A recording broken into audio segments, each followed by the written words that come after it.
already. Let's play the visor. A little bit of King's Row. Okay, so we got King's Row, solid map. I thought this non-DPS bullshit, man. So we've got Ana Genji, it's a good combo for an Ana blade. You've got a Widowmaker, which is generally good on this map and just exerting more like forward pressure. And then it seems like you're going for Ryan Zarya, yeah. Okay, seems to be that guy's main. 17 hours this season, 230 overall. Yeah, I guess I can be up there. How come you don't play your games on your main anymore? What's that? How come you don't play your placements on your finger main? I want to get this account to 3.8k Alright. first. So we're waiting for like one more sport. Okay, Sam. Area. Unlucky, yeah. So it's a bit interesting because you have in this comp like you have Ana and Zenyatta, which is a lot of healing and utility, but you don't really have any speed boost. So in a way, like you can't really go too aggressively because you don't have a Lucio to like maneuver you around. But then again, you do have like a lot of supportive utility in Discord Orb and in Transcendence and Nano Boost and all that. So it's going to be interesting. Most people don't commonly run Ana Zen. It's more reserved for like 2CP maps, not so much hybrid. Both points 2CP or like second point? As you specifically say, both points of most 2CP maps on defense, not attack. Good question. Because like 2CP can like really lean back quite a lot on most of the maps, and that's not really the case on any other game mode. Alright. Okay, so like what you're doing here, you're getting to send the Fire Strike into the spawn door, always good to get some ult charge. So, okay, let's see. Did you notice the things up top? Nope. Did you see some movement here? Did you catch it? Yeah, true. Like, I saw it now, but... Yeah. Like, if you're just playing the game and like sending the Fire Strike here is perfectly fine, but while you're at it, you're like kind of scouting in a sense as well. So like, if you have the opportunity, just like go through these different like spawn doors, if you will. You can do it if they're like left side and right side as well, and just see. But Fire Strike is good. You get 2 people with it, which is just a nice ult charge. You heard they have a Genji. Okay, Reinhardt, Zarya. Hamza Genji, okay. And you saw Zen, okay. So there's one hero we don't know yet, but we know they have a lot of mirror potential. They have Genji 2, they have Zenyatta 2, they have Reinhardt Zarya. Then they have one hero that's yet to be announced, if you will, and they have the Hanzo instead of Widowmaker. So, very similar composition. Okay. I gotta pick, but one thing I noticed here, in like just this last couple seconds, so you're like kind of taking damage before the fight has really started. Because basically, like there isn't really a Hanzo shooting at one of your supports or anything, and there's no one really low. So you don't really need to block any damage yet. Because there's no one really like, there's no real fight going on. People are just walking in. So just this first bit of HP on your shield, I would say you could have probably just like taken cover near the wall here and just let that damage go past you. Because like I said, there's no real fight going on. There's no real need or urgency to block this damage. Would that also be the case if I had scouted that they have Widow Hanzo, for example? If they have Widow Hanzo, the first thing you do is, if you're like at the main gate, let me open the map for this. Yeah, let's hear it. So if you like, you're basically a bit up front here, right? So if you sit at Widow Hanzo, you put your shield up and like this, and you just keep walking backwards slowly until you like kind of meet this area. Especially like if you're just there by yourself, it's not really too big a deal. But let's say if there's like an Ana or a Mercy behind you, or like a damage booster or a grenade, you definitely have to shield those out. But like I said, they do have Hanzo now. They have no Widowmaker. But seeing as the Hanzo is not in any like proximity of the main gates, there's like no real potential for him to instantly kill something past your shield. Alright. So like in general, yeah, if they have like Widowmaker Hanzo, or like actually looking at your team, shielding up is like advised, if you will. But in this case, not really as necessary. And the same thing goes for the Fire Strike we're about to see.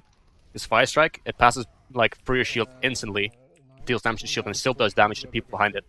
So whenever you see a Fire Strike, you can basically almost always drop your shield to save some shield HP. And on top of that, it's a bit of like coordination with Zarya, but you did have a bubble on you, and I think you just kind of missed it. Yeah. One thing I'm noticing here though, you get the first kill on the Widowmaker, or on the Ana, that's fine. We saw the Ana's cut out, or Zarya's cut out.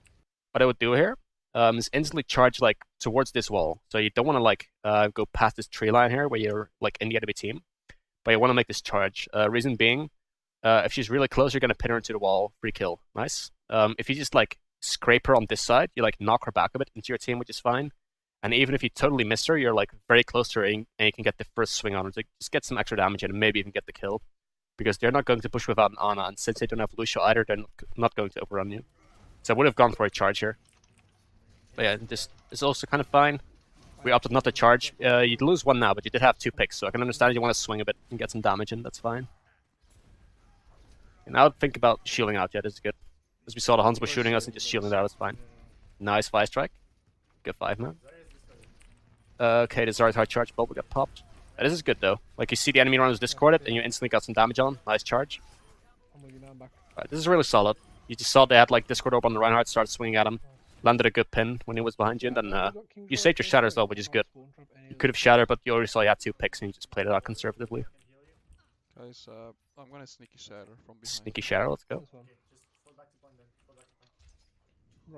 Just get ready to follow up. So I'm not really sure, like, going for sneaky shatters, it's definitely a PogChamp thing to do, and I can understand that people would want to do it. But I'm not really sure whether I would do it from the alleyway here. I'd much rather if I actually take the normal X, maybe do it from this corner, or maybe even from the statue side. Reason being, if your team is like all standing like on point or on the high grounds near, or like on the hotel high ground, it's very hard for a team to follow up on any damage you do, let's say, around here when you shatter. So yeah. It might be hard for a team to follow up on like this shatter in this position. It might be hard for you to get heals from your current position in alleyway. And on top of that, like if your team will be ready to follow up, it will be very obvious because suddenly, like if your entire team is standing really close to the choke, they know like, okay, something's gonna happen after we pass this gate. So going for a sneaky shatter is fine, but it's like a risky position here because it's very hard for a team to follow up here and help you. Okay, this is funny. He actually charged, it's interesting, but they also made a swap. They have Winston now. You know, he saw me. Yeah. It's the second fucking ride that does that shit. Okay. So if we think of their comp now, I'm waiting for you to press tab for just a second longer. It's a bit long.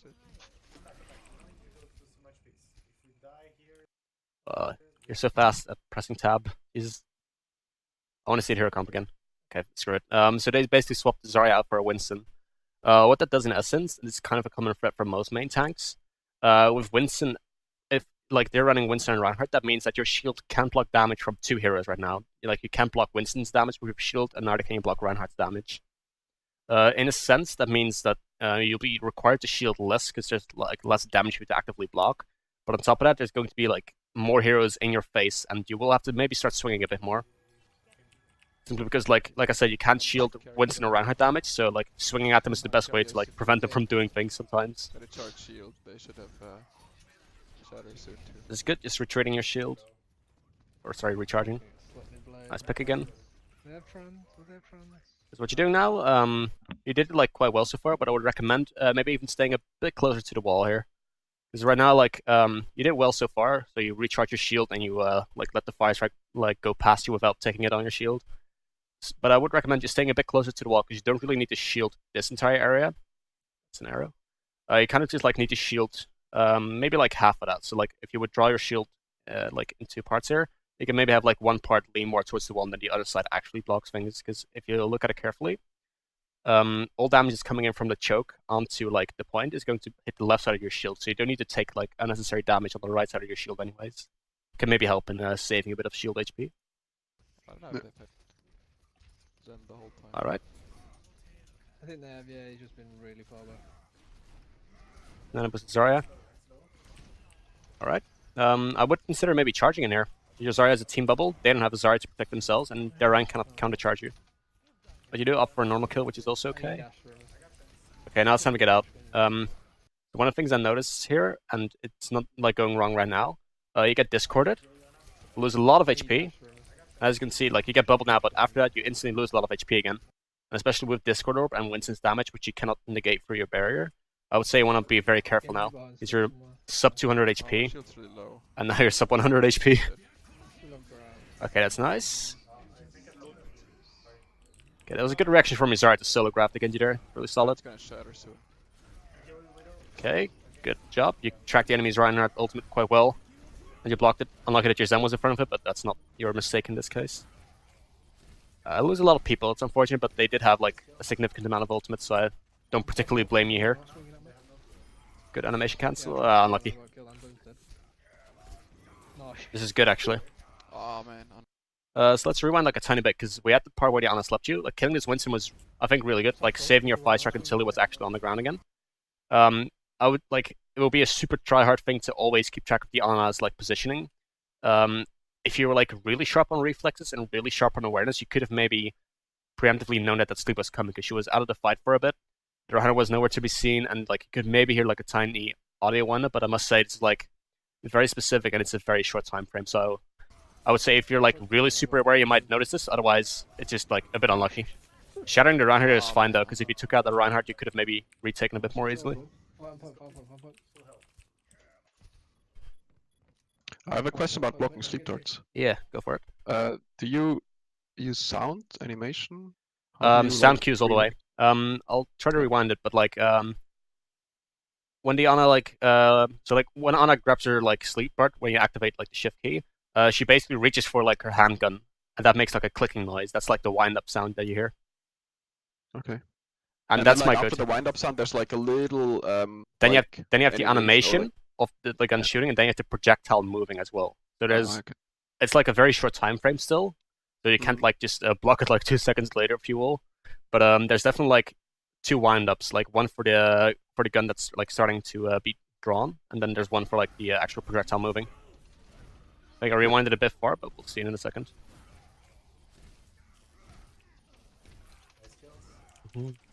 Right. I'm side 4. There's a Reinhardt swinging at me. So did you hear it? Like the clicking noise? Yeah. And that's like the gun being drawn. One thing you could have like maybe noticed as well is that she was shooting from the hotel room here. Like I said, it's not very easy to like distinguish that or distill that, but it is possible. Yeah. One other reason, by the way, why I would recommend using sound cues over like visual cues. Like visual cues only work when you can actually see the enemy, and if they're flanking, you can't see them, of course. So, but if you're ever like in a visual situation, most heroes use their offhand for their abilities. Like Rodok's hook is on the left hand, Grease Flashbang is on the left hand, and Ana Sleep is on the left hand. It's always a good like telltale when a hero starts moving their left hand that they're going to use their stun ability. Yeah, that's cool. Overwatch Nerdarchy, let's go. Oh man, under. That was pretty cool. It's going to be rough to retake this, seeing as you don't have Nanoblade, it seems, and you also don't have Lucio to retake this effectively. It's going to be a stagger fight. I was about to say you could have maybe, like, if everyone regrouped and didn't die, you could have maybe, like, given up 2 ticks and then like start contesting in the last second or something. But now people are staggering out already, and it's really hard to retake this. Like, even harder, I should say. This is good though, nice kill. Yeah, I think so. Yeah. I was about to say you're walking back and it's time to get the hell out of Dodge. I'm really far. Play safe. Don't worry, dude. I'm carry Ryan. Carry Ryan, let's go. I wonder if that Winston knows we can do. Anna. We're still regrouping because it's fine. Shielding your team out here is fine. It's like forward. good. Let's play forward. I wanna play this choke here. So I'm wondering, what do you want to play forward here? Because you have people in the bat spawn. Yeah. This was like really hard decision for me because usually if I have the opportunity, I like to hold it arch because it's a really choky play and we can get more time. But I knew like I turned around and was like, okay, this person is really late. Yeah. And then like I don't know, their Ryan didn't push up, and I was like, maybe I can just make it work that we can still hold arch because like their Ryan is not moving in and like creating space. True. I could see why you want to do that, but one thing you need to keep in mind, it's definitely just most effective to have actual like 6v6 team fights, and trying to force a fight when the enemy team's with 6 and you're with 5, it can work theoretically, like if you all like pop off, if you will, but it's very hard to like pull it off. And like I said, you don't have a Lucio, so you can't like fluidly, in a fluid manner, like transition between, hey, I'm gonna pick people up and then we're gonna fight. And the most of your team is immobile as well. They have like a Genji and a Widowmaker who are sort of mobile, and a Reinhardt who can charge out of spawn, but you have 2 immobile supports and a Zarya. In this case, the Zarya is in spawn. So it's gonna take a while before she's actually back. Like I said, it is possible to try to fight this 5v6, but I would not recommend it under any means unless you instantly get a pick with your Widowmaker and neutralize it. Let's play forward. I wanna play this choke here. Okay, your Discord is risky. They might have another shatter. I have to disengage. Okay, Nanoblade. You get the Winston, but I think your Zarya just came back, but I think you may be like a bit happy that they used Nanoblade there, because you did force a fight like very early, like at the archway, when you were basically 5v6. So you basically forced their Nanoblade combo out before the payload would reach a checkpoint. So Jacob's controlling, hello? Okay. But basically, You should be able to like recontest here before the payload reaches the checkpoint. Should be, yeah. Means that I'll be worried. I think they have shatter. Yeah, Let's try move and- in. Let's move in. I'm gonna try and bait transfer grab. Right, so let's see here. 1 for 1, but you already lost your Widowmaker earlier, so this is still risky and it's still rough. So what the frig? Yeah, strong. This is good. You see the Reinhardt charge in 2 deep and you get the kill. It's really nice. Right Okay, side, so now have to three, make a decision. nice, There's no just Creed there. Kill monkey behind. Kill monkey behind. Kill monkey guys. A lot of ults being invested. Yeah, okay, kind of losing this. It's a bit rough because the enemy seems a bit split as well. But I would honestly say you could opt, like, if you want to like stay in this fight, like around here, you trade. You lost your Widowmaker early and you trade 1 down, so you're like kind of going towards neutral and maybe 1 down now, depending on how like quickly your Widowmaker can get out of spawn. If you really want to neutralize this fight, it could be worthwhile solo shattering this McCree. And that's not a joke. Yeah, right side, three. Oh, I think I was thinking about it. Yeah, it seems like as you were kind of like leaning towards him and kind of wavering around. But now it's a bit rough because now you lose 2 extra people, and like an ultimate's been invested, so it's harder for you to get that swing factor in.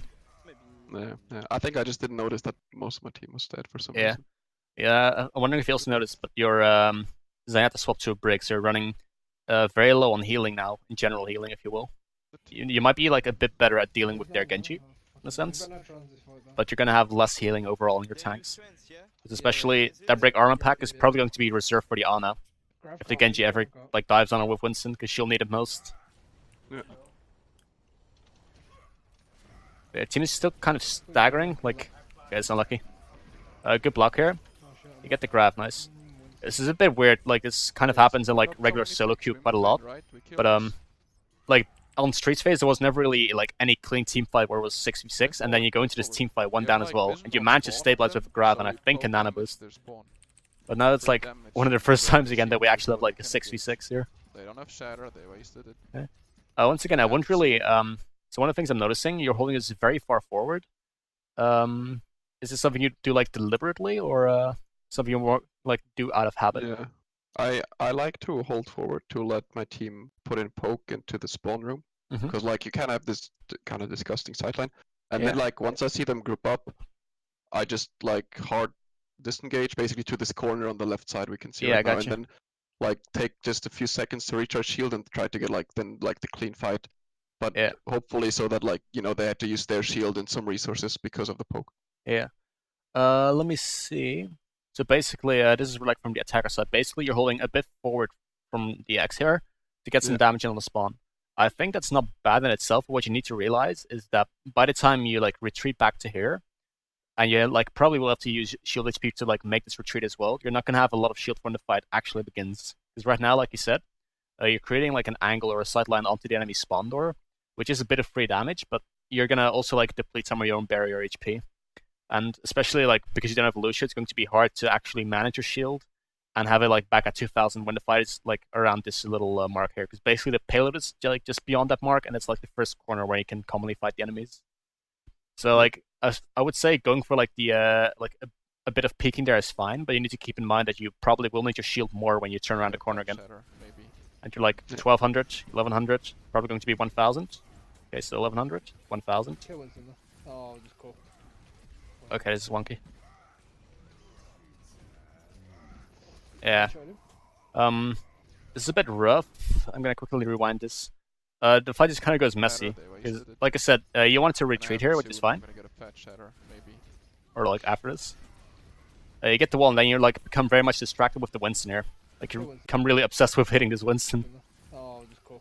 And now like you're in a bit of a predicament, because like King's Row is a very like it's a very linear map. There's like a lot of just narrow streets that you move through, and as soon as you run out to like not in the center of the fight, it can be very rough for your team. Because, like I said, you're not like able to block damage for your team now, and you kind of missed a charge unluckily here. But in general, you just moved away too far to the side, and I think you overstayed your welcome, like close to the enemy spawn a bit too long. And like in this case, it's a high noon with a charge that ends up like killing you. But it could have been many other things there. I would say like overstaying your welcome around that spawn is very risky. Yeah. So go for Doombus, you get some stall picks. Can we kill Winston now? Okay, I have a break Ariana, will be fine. Nice. I stopped his jump, yeah. Okay, so you're going for a sneaky shatter, okay? Jeez. Alright, I want to rewind this one because this one a bit messy again. So one of the things I'm noticing here is that you're not like protecting your team to move out of spawn. That is an option if you have a shatter and you want to go for sneaky shatter, but it's kind of like a choice you have to make. Do you want to protect your team to move out of spawn, or at least half of them to like split on right side, left side, or do you want to go for a sneaky play? The thing is, by the time this monkey's here, We kill Winston now. and when Doomfist punches him, there is a chance that he has seen you by now. I stopped his jump. Yeah. I'm gonna shatter from behind. And now it's like a bit of indecision because you wanted to shatter from behind. See, oh, there's a graph here, let's go. And then a Zen comes in. But by this time, if there's like a Transcendence going on, like by this time, it's like optional to shatter again. Because here there's like nothing really wrong. Then you get stunned and then they use Transcendence and there's Monkey and like the Nanorang comes in the picture very late. But in this case, if you really want to like stabilize here, it's perfectly fine to shatter like in the graph here. Because normally, like, normally you would want to rotate Reinhardt and Zarya ultimates. So, like, you use Reinhardt ult one fight, and then you use Zarya ult in the next fight, then you farm your Reinhardt ulti off the Zarya ulti again. But since you're purely looking to stabilize here, like, getting one Transcendence out of the way from the Graviton, your Zarya ultimate, and then following up with a shatter to just, like, stabilize the fight, this will be perfectly fine. But what I'm noticing now is that they're, like, very indecisive. And I think you do end up maybe landing it. Maybe, you did land it. It just took a long time to actually get it going, and in this case, you didn't really land the shatter that you were hoping for, and you didn't really protect your team out of spawn either. So I would say you want to be like a bit more decisive in the plan you're trying to put through. But you do have a rally here, so you should be able to stabilize, and you did get one kill already. Yeah, we're stabilizing. I think you can just blading or just use it. Yeah. I got me TuxFragger. We're chilling. What the fuck? These guys trying to copy everything I play. I got Doomfist now. It's they have Doomfist 2 now instead of the Genji, I believe. Yeah. Well, just trying. I think they have shatter. One of the things I've noted, by the way, is that you're playing, like, a lot of Reinhardt struggle with this, but you're doing it quite well. You're playing quite close to your team against dive heroes, which is really good, because that means you can actually peel for your team to some extent and deter anyone from diving you. You get knocked out by Doomfist, because that's fun. Okay, I'm gonna rewind this, even though you're winning this fight. I think that. Because with Doomfist, it's definitely not an easy interaction for any main tank or tank in general to play against Doomfist. But there's some tricks and tricks you can use. So Doomfist, let's just watch this. This is Seismic Slam, Uppercut, and Charge Punch, okay? So we have Seismic Slam, Uppercut, and R for Rocket Punch, right? Seismic Slam can be blocked with your shield because it's a very similar mechanic to Reinhardt's Earth Shatter, where it like literally slams in the ground. Some animation works going on the ground, and you can block it with shielding. So whenever like a Doomfist is using Seismic Slam like on you or anyone very close, like near you, you want to flick your shield in the direction that the enemy Doomfist is looking at when the slam lands. So if I rewind here, we're gonna watch the Seismic Slam. In this case, you want to like literally just shield this, because then you would actually block the Seismic Slam, right? That prevents you from getting sucked in and it prevents you from getting damage. It only damages your shield, but let's be real, that's not the greatest deal in the world. Then we have... Oh shit, I accidentally removed everything. Then we have Uppercut. In like the Reinhardt thingy, there's no real counterplay to Uppercut or way to like move around it, if you will, other than just literally don't get uppercutted. And then the Rocket Punch, it's interesting again, because you can countercharge midair, and then it'll just both neutralize you and put you on the ground. In this case, it's a bit rough because like your team isn't super close to you, so it's a bit rough to like go for the counter pin there. But those are like the options you have like at your disposal, if you will. You can potentially block the Seismic Slam by shielding it in the same direction as the thing is going in, or opposite, sorry. You can neutralize the Rocket Punch with a charge of your own, and for the rest, it's just literally don't get hit by them is like the go-to advice, if you will. But one of the things I would consider though, when you get like knocked about this much, just instantly get back to your team. Like, ignore the Doomfist, just get back to your team and find help, because you're in quite a predicament here. And I think, yeah, you just get the Zarya bubble here, and they don't like end up focusing you down. But do note, you basically got stunned or like CC'd 4 times by Doomfist, and usually it only, like if you go to like more organized play or higher tier play, it will probably only take 1 or 2 to kill you. I think you were a bit fortunate that he missed one of his punches, that you got Zarya bubbled, and that the enemy team didn't focus you as much. But you were in quite a lot of trouble there, and you could have maybe opted to go back to your team a bit quicker. Right, so we're going for Winston. Good stop to get back on point quickly. A will have a grab since getting the follow up was nice.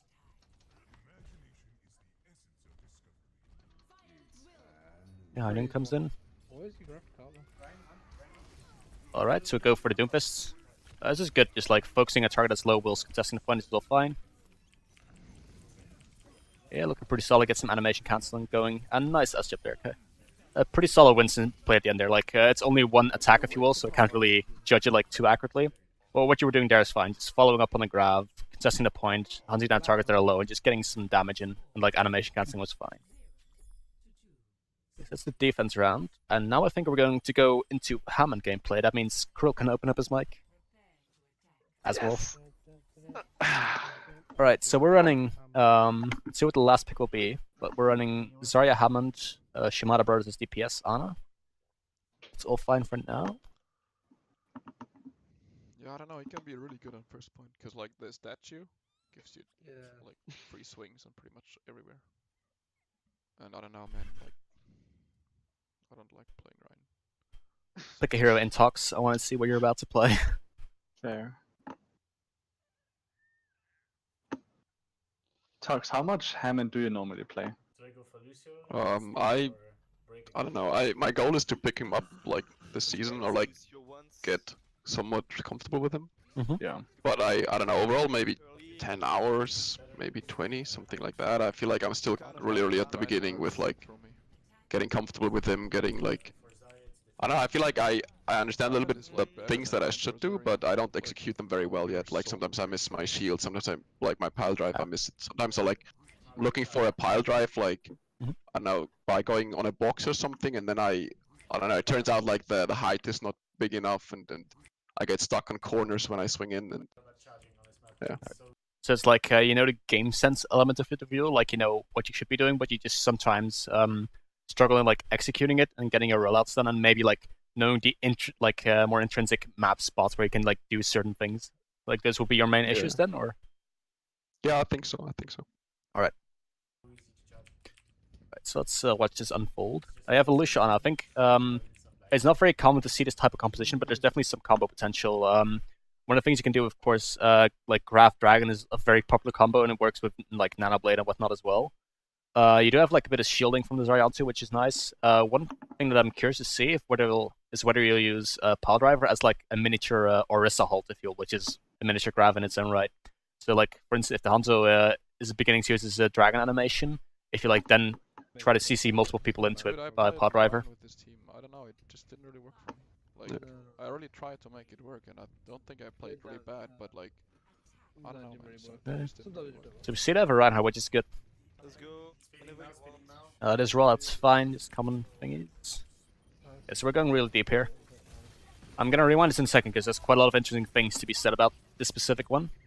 Yeah. We go back. This is good, just maneuvering the enemy team to an unfavorable position. A nice pile driver. So you're doing a very good job of just disrupting the enemy team, and to be honest, it's a bit favorable to you that they have Reinhardt Zarya, because those are like the two tanks that are very bad when they get dislodged like this. Other tanks are a bit better at surviving that. Right, so let's have a look back, if you will. So this is good. Like, I really tried to make it work, and I don't think I played really bad, but like, I don't know, man, something just... Right, so you see they have a Reinhardt, which is, like I said, it's favorable because that's something you can dislodge. Going for this roll, it's fine. But here we get into interesting things, because you're going for this specific like animation. You float really high into the air, you pile drive downwards, hit a bunch of people, then activate shields, which is definitely needed. But I want to highlight a couple things here. We spoke about a bit before the review started, but there's different rollouts that you can do. One of the things that like I suggested, and I think that either Detroit or you yourself also suggested this, is that you begin to float lower before you activate your pile drive. And then what you can do is that while you're still suspended in the air, you can activate your shields and then pile drive, because that makes it so that if you get stunned, you at least have your initial bit of shield HP active already. Another thing that Krille sometimes does is shooting downwards before he uses the pile drive. Could you elaborate on that, Krille? Or? Yeah, because normally, because I would personally say that you got a bit too much air at this this sling or swing right here, So if you at one point get this much air, because a lot of like you're just in the air right here, right? So just getting out of the ball form, just shooting at them, and as soon as you're like at a decent like height, then you can just power drive it, because that's just for maximum damage. Yeah. Because if Zen is underneath you, you can just hop out, shoot, then power drive it. It doesn't cost anything since the cooldown on the ball form is non-existent. It's basically just Exactly. it's like Bastion pressing shift into sentry mode. It's just whenever you feel like it. Yeah. So yeah, just like based off of this, there's like two options where like Krille and I could say that you could have maybe like been a bit more optimal. So the self like shielding of Hammond, his E ability, it has an 8-meter radius, which means that if you're like floating, let's say 8 meters or less above the enemy's heads, then you can activate your shields. So what we would have suggested is that you either opt to like be closer to the enemies, so like don't be suspended in the air too much, don't take too much height, and then you can activate your shields while you're still in the air and then power drive. Or you can do like Krille suggested, is that you do like keep your momentum going like in the air, and then you look downwards, shoot down upon them, and then activate pile drive later, so that you get some more damage in. In this case, kind of doing neither, which isn't too bad. It's just like minor optimization things. But I want to highlight one thing here. They have Brig, Ana, and Hanzo. There's a couple things that Hammond's weak against. Firstly, of course, Hammond's weak against heroes like Summer to just disable his abilities. But Hammond's also very susceptible to stuns, because unlike dive tanks like D.Va or Winston, Hammond has no real way to like block or dodge a sleep dart other than like moving around it or tracking the cooldown. So potentially here, this brick could have stunned you, in which case you could not have activated your self shields. The Hanzo could have activated Storm Arrow, which if you get brick stunned, it also like expose your hitbox, and then the Ana could have slipped you as well, in which case you also get your head hitbox exposed, all the while Hanzo is pumping like arrows into your head. And especially because they have Ryan Zarya and you're running you're running Hammond Zarya, so it's not very likely that the enemy Reinhardt will have another Reinhardt to swing up. It's quite likely that the enemy Reinhardt will also turn around and actually start to hunt you. And in this case, you don't get slapped and you don't get stunned, but look what happens. An armor pack gets used, a thing gets used, and Reinhardt charges into her. So in this case, it didn't go like badly for you, but there was potential for you to be chain stunned and basically insta-killed, because at some point you're fighting a brick stun, a couple Hanzo headshots, an Ana sleep, a couple Hanzo headshots, and a Ryan charge. And that's a lot of damage, especially when you don't have yourself like shield HP up. But in this case, you do manage to like get your shield going. And this plays all fine. Like you're just dislodging the enemy tanks, making sure they can't hold position they're comfortable at. You find a good kill, and this is just a really good power drive. Like these two tanks, they don't really pose any real threat to you because they can't like chain CCU. Especially with Reinhardt, because if he would have charged you, would have either charged towards your team like this, or would have charged you into the wall in a very short distance. So I think this power driver is definitely a lot better, because it's just a lot less risky.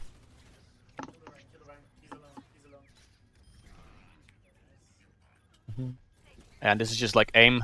Seeing as I'm a main tank player myself, I'm not going to fault you on having bad aim. I can't aim for myself either. But I guess it just comes with more practice. One of the things you can do though, when you pile drive, when you pile drive, people get like slung up into the air, and then they also fall down in a linear manner.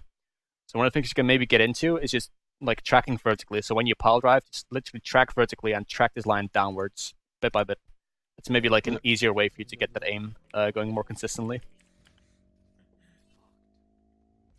Should push in though. Right, so they've swapped to a Junkrat now, which is a solid counter, I would say, to Hammond. Like you can get a lot of damage, you can get him trapped, and you can knock him about. Okay, so this is a bit risky. Let's rewind this, because we basically when we cap point, start rolling back into the enemy team. We see they have Hanzo Junkrat now. That is an absolute mad amount of damage onto you.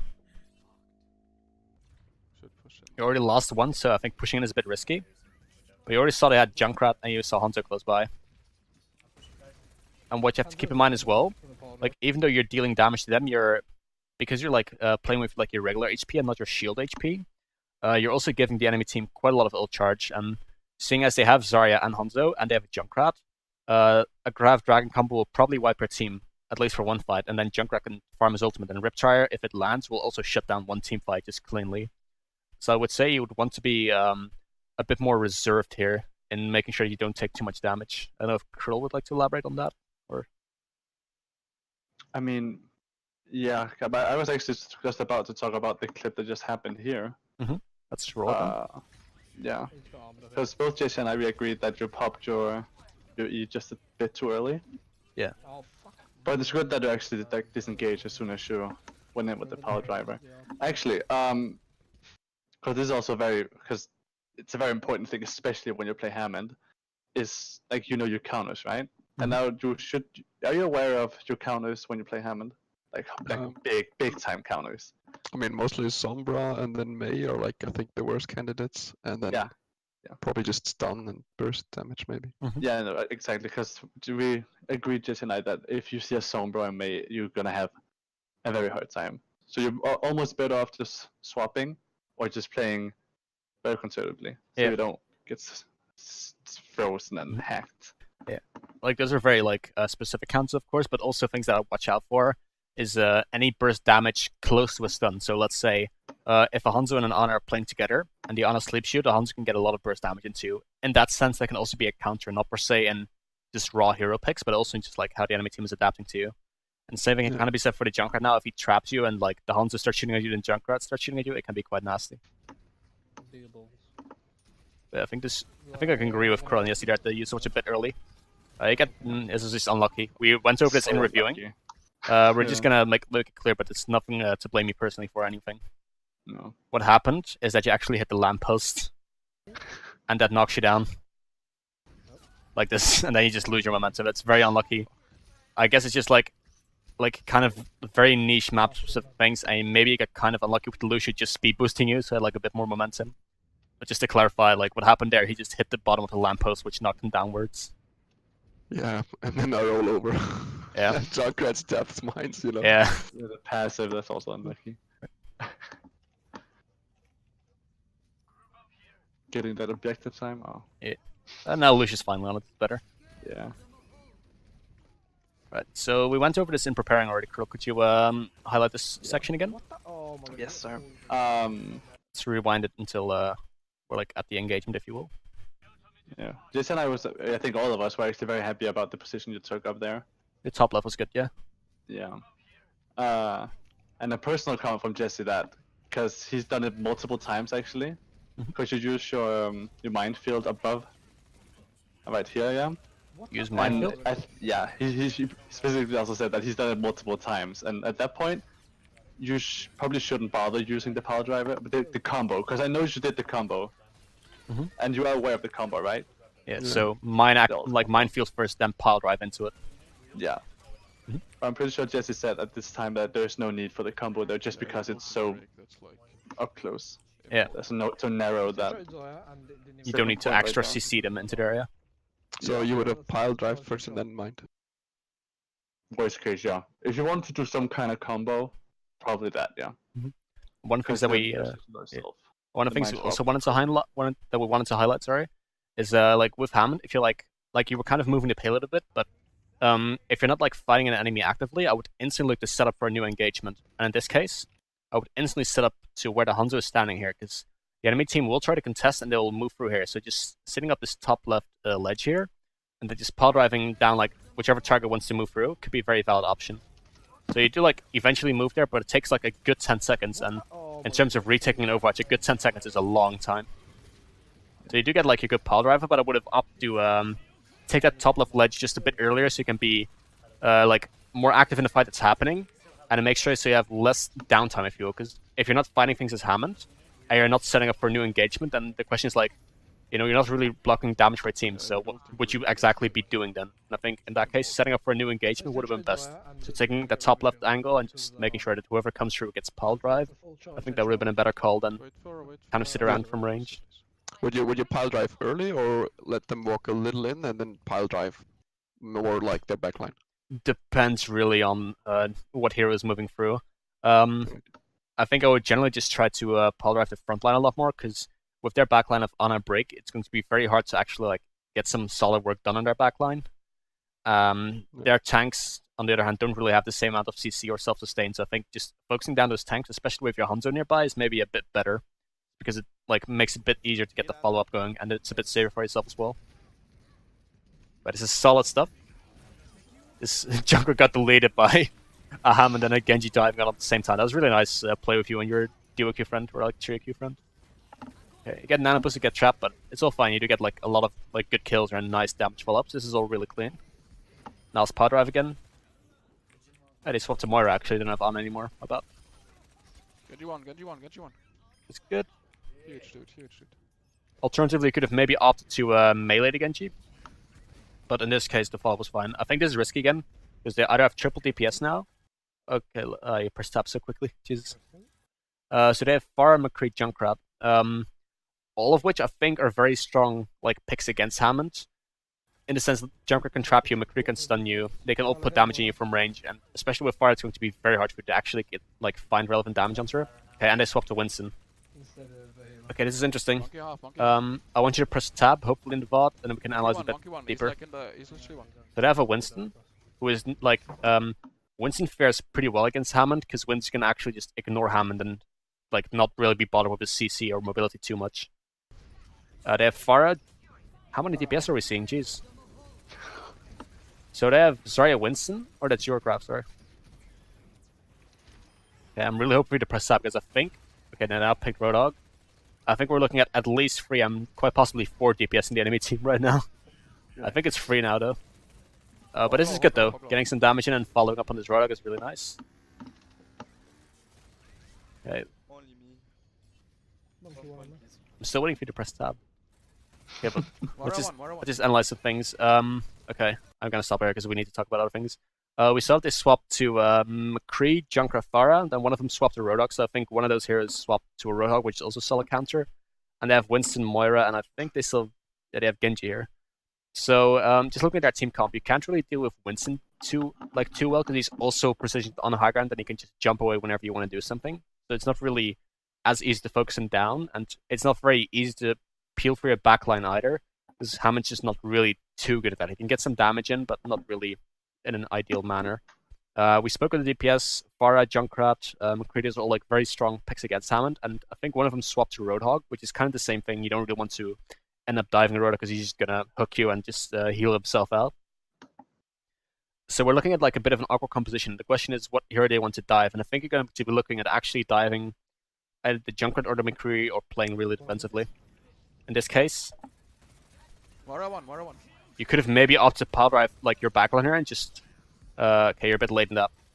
I think going for the power drive here is good, but you could maybe opt to do it a bit earlier. So then the Genji would have to like either not dash and just not confirm the kill, or he would have actually dashed in towards your power drive. We can see the comp. Jesus, this is nice. So they swapped the Moira over to a Mercy. We still have Junkrat. We have Genji with Pharah, and there's the tank. Okay. I think in all honesty, in this composition right now, it would be best to start focusing the Junkrat, because Mercy's going to fly away, Roadhog's going to hook you and heal himself out, Genji's going to dash away, Pharah's in the air, and Winston's going to jump away. So I think you'd be looking at attacking the Junkrat most of all, but you definitely need your Zarya's team bubble for this, and you definitely need your healers and your DPS with you in order to get that kill. And they got no defensive ult. They just got solo heal Mercy. But in all honesty, I would consider swapping right now, because they've made like so many counter picks right now that it's very hard for you to do your drop effectively. And you could surely opt to just literally select another hero and maybe get some more work done. But this is a good power drive combo. This is nice. Some damage. Nice tracking the Junkrat, not gonna lie, that was good. Jeez. I think you can maybe count yourself a bit lucky there, because the Roadhog hooked you, and I think he only did less than 100 damage in the process when actually shooting you. So we're at 750. So you get like... Okay, you're very lucky. He literally shoots you for less than 50 HP. This could have gone a lot worse with the damage amp included. Like, in this case, it didn't, like, backfire, if you will. But if he actually, like, landed headshots on you and he got damage boosted, you could have probably be, like... Could probably be looking at 350 to 400 damage, and that would have been a lot rougher. Okay, but now we're swapping. This is good. I think that last engagement of yours was a bit greedy as well, but you're swapping, so it's kind of okay. Okay, you got one pick, so you can instantly move in. Really, that's nice. I think the swap to run here is really good because they don't have any effective shielding, and you're like because they have Roadhog Winston, your Zarya can literally farm grabs whenever she wants. This is solid. Just getting some damage in. Let your teal team with the Pharah, which is alright as well. Like you can maybe help a little bit, but it's definitely not your job to work at it. Nice swings on the Mercy. That's good. Top left junk. I like the fact that you swung your hammer to the left side at the last bit just to get like the little extra hitbox mechanic in. Sleeping, that's unfortunate. Get the kill. It should be cleanup time though. Focusing the monkey's fine. You missed the pin, that's unlucky. I think I saw what you were trying to do here, also with the fire shock on the Reptile. But I think you would have like literally would have wanted to do it the other way around. So you wanted to make sure that your swing would have been from left side to right side and then pin. Because in this case you kind of missed it. I would shatter this instantly. Oh, let's get out, let's get out. Opting to get out. Yeah, Okay. I think I didn't like track kill feed well. Because I see. thought we would have to reset, but... Yeah. I think I looked at it with you last time as well, and you tend to look a lot at your crosshair, don't you? If I remember correctly. Yeah, yeah. Try to look more... kill feed is definitely a good thing to look at. Other than that, just like scanning high grounds and just like flanks is very vital. Especially where you don't have to aim as much like a main tank would. Or sorry, like a hit scan would have to aim. And you don't have to aim as much, so you can maybe focus a bit more on the sides of your screen. You get trapped, but your team's helping you out massively. This is good. Right, so I think that swap onto Reinhardt the last bit was really good because in their composition they have a lot of spam damage, but they have no shield. So your Zarya is going to have 80 charge for most of the game probably, and she's going to have no real barrier standing in her way from farming grab. I think that rounds up the review. Is there any questions from your end or from anyone else who was watching? Or I'd like to say something. all right. Yeah, so I feel like Hammond has a lot of counters. Don't really counter him. It's more of like a multitude. It's more of a check, to use a Pokemon term. Mhm. Say you're going up against a team that's like, I don't know, Lucio, Moira, and like a McCree. Yeah. Flashbang is theoretically very strong against you, Mhm. but you're going to be able to farm him in that situation, right? Depends on how his team plays around him. But go on. Also, when we were talking about the second point attack, Mhm. when we went up onto the high ground, Yeah. we did that a little bit earlier. Chat, we could have pile drived without having to use our grapple hook cooldown, Mhm. which I think is a very strong tactic to use both with Hammond and Winston, Mhm. where you're able to engage and still have that escape tool available to you. Definitely has to start off on the high ground without using abilities. Yeah. Mhm. Thing is though, for Hammond it's a bit less what's it called? It's not as like punishing to use your cooldown more aggressively there because you have your shift, which is essentially almost like a passive, which gives you a lot of mobility and escapability. And here's like Winston don't, but I can see the point. Yeah, just engaging without using abilities can be quite helpful. Also, I just saw all your messages in the visor because I always have visor on full screen, so I just didn't notice any of your messages. Want to go through those a bit, or? Yeah, sure. I didn't see it either. I was typing the whole time. Yeah, like sorry, I have it on full screen, so I just didn't notice a single word of it. I'm sorry. Okay, we'll start with it. So when I say reminds me of a Lucio boop, that's when you're talking about pinning the Zarya on first point defense. Yeah. For escape. Mhm.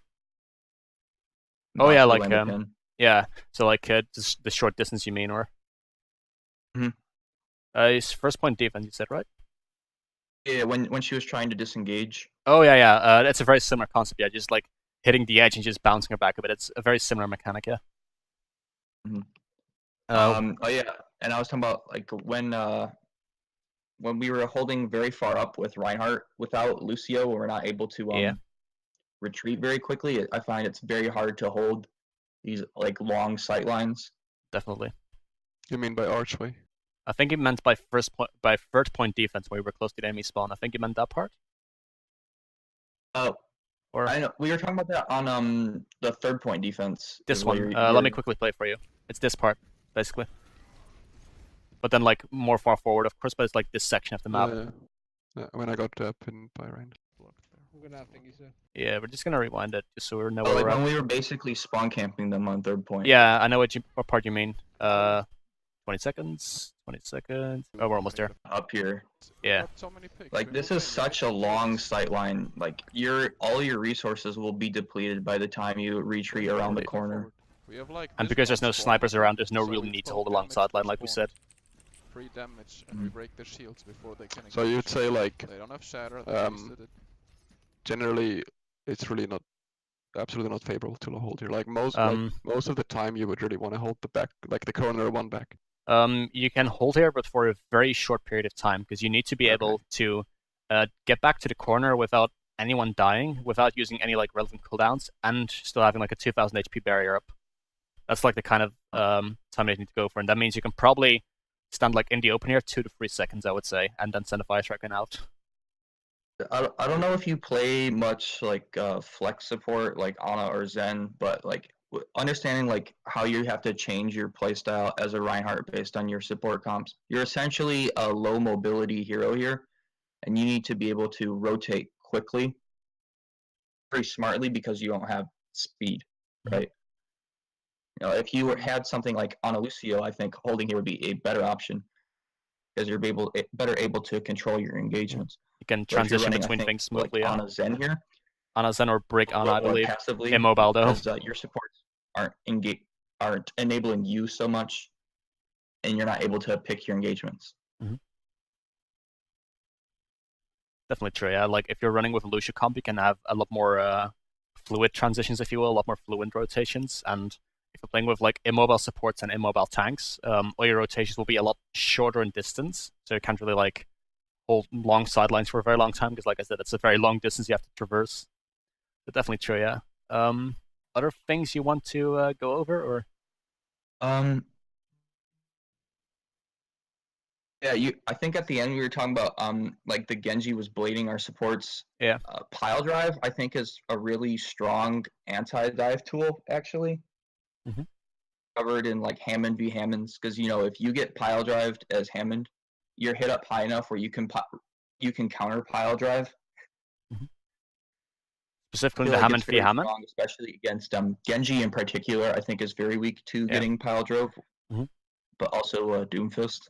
Yeah, it's interesting you mentioned those heroes because it's like I said, it's not very common to play Hammond like as a peeler. Like Diva's generally more suitable for that, but there's a couple exceptions.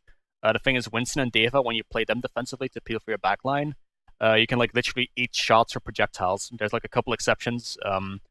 Other like melee damage, so Winston's Tesla Cannon, Reinhardt's Hammer, Genji dashing and blading, and Doomfist. You can actually mess with those a bit better with Hammond than with heroes like Diva or Winston, because you'd be mostly forced to body block them. And especially with heroes like Genji and Doomfist as well, if they, well, I would say Doomfist you only really want to body block the charge as much, but if Genji's like dashing, predicting that he would dash like around here and just power driving in the middle, it's either like going to make sure that he cannot dash and cannot follow up on the kill at the end here, or he cannot, or he's forced to like dash it, and if you get the timing right, you just knock him up and mess his trajectory up. I think that's what we kind of went over, that you also wanted to elaborate on a bit, didn't you, Leprechaun? Yeah, exactly. And about like some of the matchups, I think Hammond's favored against Winston, I'd say. Hammond has a lot of burst damage, and Winston's head hitbox is pretty huge. So I think you're very strong against him. And Winston is never a threat against Hammond ever, basically. True. But there's one thing that I do need to note here, though. Like, if you're playing a dive v dive, and Team A is playing Hammond and, let's say, Diva, or it could be any other tank, and the other team's playing Winston Diva, what the Winston Diva will do is that they'll literally just ignore the Hammond for the most part, because, like I said, Hammond's shielding doesn't actually block damage for his team unless people actively start to shoot the Hammond and his shield HP. Whereas Winston Diva can actually like position the shield a lot more accurately and a lot more fluidly, especially in the case of Diva. So like in a 1v1 matchup, Hammond might be better against Winston, but playing a Winston style of composition is generally quite strong against Hammond, I would say, because you tend to opt for like more mobile heroes that can work around the Hammond's like literal hitbox, his literal body quite effectively. So let's say if you're running Winston Diva, Tracer, and then Doomfist or something, you can basically put any type of dive hero in there. They're quite strong against Hammond in the sense that they don't have to be bothered with his shielding in any way, shape, or form. So yeah, 1v1, Hammond could be strong against Winston, but in terms of like composition of play, Winston compositions are generally a bit stronger than Hammond compositions. A bit more flexible as well. I feel like a lot of Hammond's strengths against, like whether he's strong or weak against certain heroes like Winston's or Pharah's in particular, comes down to how effective of a DPS you are. Like I feel like Tux, you're a main tank player, I presume. Yeah. When I was watching like the way you're aiming and using your guns in this game, it didn't feel like really all that comfortable as a shooter hero. Like you weren't very. Yeah, that's I don't true. feel like you were very like confident with using your guns. I feel like value out of Hammond's guns.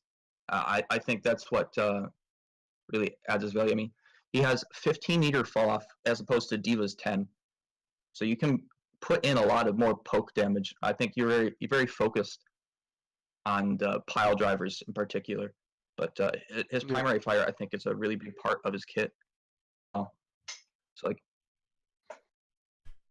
to be enough of a threat with your primary fire that people can't ignore you, I think it makes Hammond a lot stronger against dive compositions, and especially against Faras. To Farah because he's so fast, right?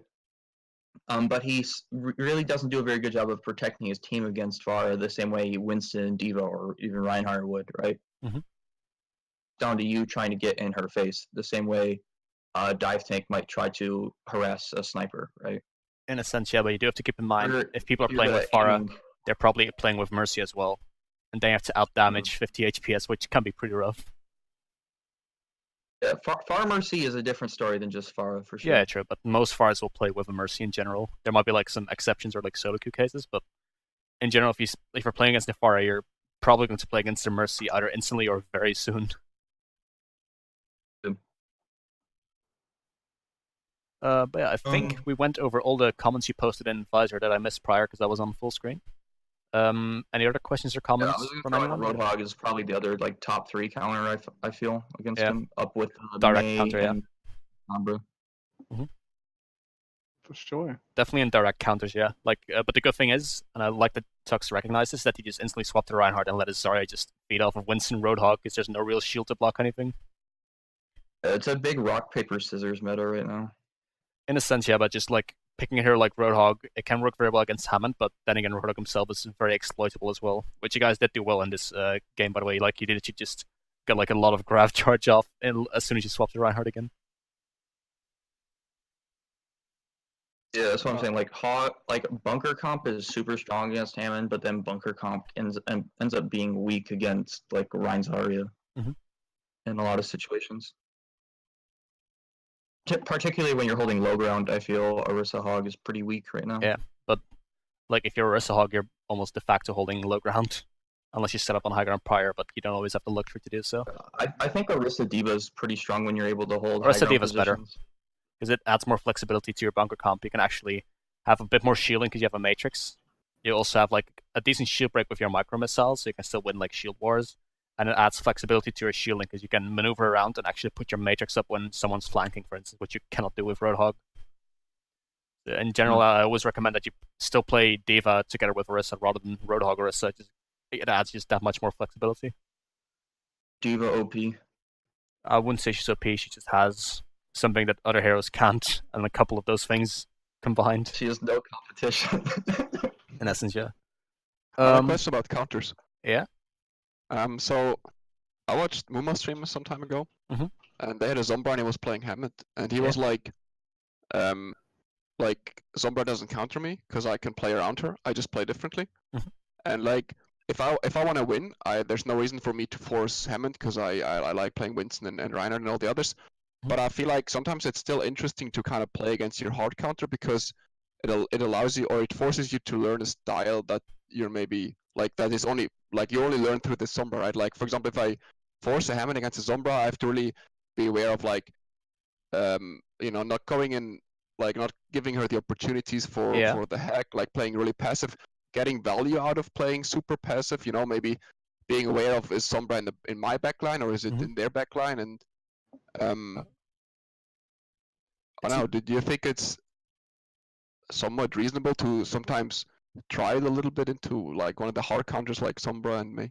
I mean, like just like playing against your counters can be like challenging in a sense. So I think it's definitely like it could be good practice.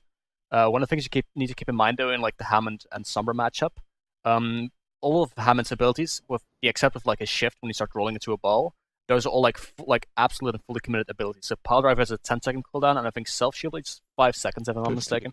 15. Oh, yeah, sorry, it's much larger. Grapple Hook is 5, yeah.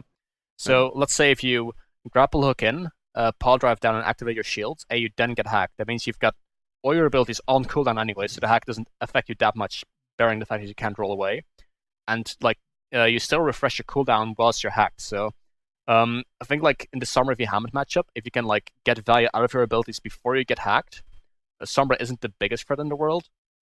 And in that sense, like I wouldn't say always play aggressively against Sombra or always play defensively. Of course, every situation is different, but it could be like just a very legitimate strategy to play like a tad more aggressive and just get those abilities out, if you will, before you actually get hacked. And when you get hacked and you still have like shield HP active and you already did your job, then you can get healed and it's all fine. It kind of depends on what tank you're playing, what situation, and all that. But I think like in general, playing against your counters is definitely something you can learn from, especially when you have to like adapt to different play styles. That's not just per se for I'm playing against my hard counter. It's also just like playing against multiple compositions and getting a feel for how things play out. I think it's very vital, yeah. Also, Zarya is really good to pair with Hammond if you're trying to play him against Sombra, because the bubble will prevent you from being hacked. Yeah, true. The thing is, though, if you're playing Hammond and Zarya, you're going to have trouble to follow up on your dive, and you're going to have a team that's very split. So it can work in a sense, but then again, it's also very exploitable in the same way that like a hero like Rhoda can be exploitable if you just leave like a lot of space between your backline supports plus Zarya and like your frontline Hammond and any dive heroes. You're gonna find that you'll either struggle in securing kills because there's not always enough people on the job to finish the kill, or there's a lot of space falling in between your frontline and your backline, which can be exploited as well. So it is possible for like the bubble, but most often I would say that you want to pair Hammond with D.Va if you're going for a 2-2-2 dive, and then you opt for Hammond instead of Winston. Yeah, I just think that Hammond D.Va is pretty weak against Sombra, in my opinion. Depends on what type of Sombra's Sombra like composition is sitting being there, run. like scanning for the. If D.Va's scanning for Sombra, trying to prevent a hack, but I feel like it's much more difficult. It really depends on what type of composition Sombra is being like put into, but I think we're going into like the really nitty gritty, different metas and different things right now, so it's maybe a bit much. We were talking about like Hammond, like trying to learn different ways of playing Hammond, like more defensively. I'd practice running Hammond as an off tank alongside an Orisa, maybe if you wanted to practice a more defensive Hammond playstyle. Okay. I don't know. Like I'm not too sure about like Hammond Orisa together, but it can work. But it is possible to run Hammond in like an off tank slot, like you say. It's possible, like I said, in the like triple tank dive variations, but it's also there was one team in EU Open Division that ran a lot of goats, so basically just like regular goats, but then usually with an Ana or a Zen instead of Moira. And then they'd use Hammond instead of D.Va, which adds a bit more sustain, a bit more crowd control, but also you're at risk of feeding a bit more ult charge, and you cannot read craft, like I said. So if you like, you can also use Hammond as an off tank. Like we said, it's kind of like a hybrid main tank or off tank, depending on the comp. But I wouldn't generally not pair him with Orisa too much because you can't really like aid in bunkering very effectively. Yeah. I don't think they're like great together, but it's a way to practice a more defensive Hammond play style. Like it sort of forces you to play that way. Good, but you could also just do it in like the actual like let's say Hammond Goats comp, for instance, and play him as an off tank. Yeah. Well, playing as an off tank, I think, is different from playing him defensively. Yeah, in a sense, but I would like in general, I just wouldn't say that practicing like ill-suited comps, so like Orisa or Hammond, is a good way to go. To be honest, I'm not really fond of it. And against Goats, I think Hammond's pretty decent. Like Goats doesn't have that much CC, which I think is Hammond's like obviously biggest weakness. Like his shields are fantastic against Goats comp because they're all playing together. You'll get like a ton of HP, and you'll probably be able to escape even. Yeah, true. His pile driver is really strong against Brigida, I find. In setting things up, yeah. With armor with burst damage. But it is once again a thing of team play. You still have like it can work, but you still have to execute it very well. So it's not just like a given go-to. It's good. You have to execute it well still. It's not a no-brainer counter, but I think it's a matchup where you would definitely want to consider playing Hammond. Could, but yeah, it depends on many things like people's hero pool and the map and all that. But then we're getting into the nitty-gritty things again. Argyll, I gotta go eat before scrims. Okay. Yeah, I got you. That's fine, dude. Bye bye. Bye. I think it's about time that we cut this review, I think, off right here unless we have any urgent questions, because I also have to attend the same scrims to record in about 20 minutes. Good luck. All right. Anyways, thanks for joining in. I hope that helped you, Tux. Yeah, for sure. Thanks a lot, man. Yeah. Also YouTube. Sorry? Yeah, we Did I usually need to- post the recordings always. Yeah, I'm probably like going to post them. Post them either tomorrow or like late today. We're like European time, so we're about 8 p.m. right now. Yeah. Also, Okay. thanks a lot for taking the time to prepare all of this. No worries. I always prepare VODs, and in this case, we need like because we don't have like a what do you call this? Like one special Hammond player, if you will, one special Hammond coach. We've got multiple people on it.